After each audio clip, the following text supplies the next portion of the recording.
இந்த கார் வெடிப்பு சம்பவம் கண்டிப்பாக தாக்கத்தை ஏற்படுத்தி இருக்குமா சார்? கண்டிப்பாக ஒரு சில செக்ஷன்ஸ் ஆஃப் த பீப்புளுக்கு வந்து ஒரு போலரைசேஷன் நடப்பதற்கான வாய்ப்புகள் உண்டு. அதுக்கு தானே அதை பண்ணுறாங்க. அதுதான் அந்த மாதிரி சம்பவங்கள் நடக்குது.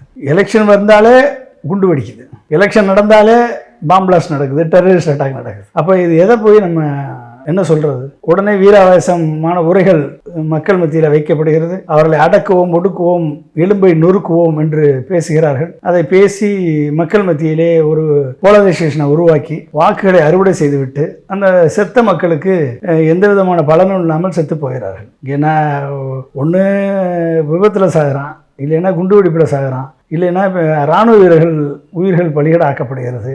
யாருக்கு என்ன கேள்வியும் இல்லை. இராணுவ வீரர் செத்தாலும் கேள்வி இல்லை, பொதுமக்கள் செத்தாலும் கேள்வி இல்லை. கடைசியில் தீவிரவாதிகள் ஒரு சைடில் வந்து அரசியல் கட்சிக்கு உதவுறானா, இல்லை அரசியல் கட்சிகள் தீவிரவாதிக்கு உதவுறானா? இவங்க 2 பேரும் சேர்ந்து பொதுமக்களை காலி பண்ணுறாங்களா? இவங்களுடைய அரசியல் ஆட்டத்திற்கு பலிகடாக்குவது பொதுமக்கள்.